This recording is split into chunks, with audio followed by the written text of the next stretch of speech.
A principios del 76, algunos compañeros vinieron a comunicar que se iban del país, y uno de ellos en particular, cuyo padre era miembro de la conducción de la Confederación General Económica, contó que un militar, amigo de su padre, le había dicho que lo sacara del país porque esto iba a ser una matanza. Y nosotros nos reímos. Dijimos que nada podía ser peor que la AAA, que si llegaba a haber algún golpe militar, la represión iba a ser más ordenada. Nunca pensamos en que se iba a dar una represión ilegal bajo un gobierno militar. Porque el discurso de ellos es que venían a ordenar tanta violencia. Es decir, bueno, nosotros vamos a ser víctimas de la violencia, pero también va a parar la otra violencia. O sea, la violencia oscura, la violencia incontrolable, la violencia ilegal. Nunca pensamos que ya había empezado a suceder que cuando secuestraban a alguien permanecía por lo menos 10 días desaparecido. Cuando detenían supuestamente legalmente a alguien, durante 10 días la gente iba a los ministerios, a las comisarías y le decían no, acá no está, acá no está, acá no está. Nosotros pensamos que esto se iba a terminar. Y empezamos a ver, cuando llegó el golpe, que la gente desaparecía, pero a diferencia de lo que pasaba durante el lópezreguismo, no aparecía más. No aparecía ni siquiera el cuerpo de la persona. Y esto era lo escalofriante, porque cuando te mataba la AAA, por lo menos aparecía el cuerpo. Es más, ellos lo usaban como método ejemplificador. Aparecía el cuerpo torturado, destruido, pero aparecía el cuerpo. La familia sabía, tenía alguien a quien enterrar. Y nosotros siempre decíamos, hay 10 días de plazo. Si no apareces a los 10 días, por ahí no apareces más, pero en general a los 10 días aparecías en una comisaría, en alguna zona del conurbano. Y nos habíamos acostumbrado a esta idea, que te tenían 10 días torturándote para interrogarte, pero después aparecías. Lo que empezó a pasar a partir de marzo del 76 es que empezaba la gente a no aparecer nunca más. Y primero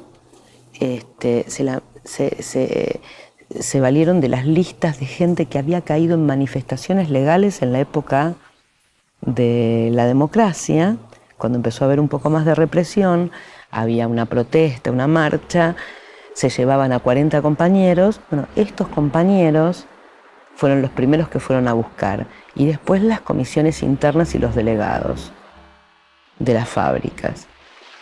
O sea, los nombres que estaban a la luz, a la palestra.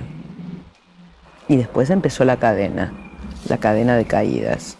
Y una de las cosas que más nos sorprendió es que mientras durante la democracia era excepcional que alguien se quebrara en la tortura, como ellos tenían todo el tiempo del mundo, no tenían un periodo después del cual tenían que mostrar a la sociedad al detenido, al secuestrado, la gente se empezó a quebrar y empezó a cantar, empezó a dar información. Y así empezaron las cadenas de caídas. Después empezamos a conocer los nombres de algunos, ubicaciones de algunos centros de detención, pero nosotros no teníamos la certificación de que esto era así. No sabíamos que en la ESMA efectivamente había un campo de concentración. Podía ser un mito urbano. Por supuesto que desde el gobierno, también desde la dictadura, desde la Junta Militar, se encargaban de desmentirlo calurosamente, no solamente hacia adentro, sino hacia afuera del país, de manera que nosotros no teníamos la certeza de que esto que nos decían pasaba. Lo que sí teníamos era versiones de tremendas torturas, de increíble nivel de un increíble nivel de violencia, de que se llevaban todo de tu casa, de que te robaban, de que a veces se llevaban familias enteras, y todo esto empezó a circular dentro de la sociedad y a crear terror. Yo creo que nosotros tomamos conciencia de la dimensión de la represión cabalmente a partir de abril, mayo, junio de 1976. De las características de la represión, de que los compañeros que se habían llevado en marzo ya no iban a volver, y de que esto seguía, y que era imparable. Entonces algunos compañeros tomaron la opción del exilio, otros se refugiaron en el exilio interno, muchos dejaron de militar y otros nos quedamos.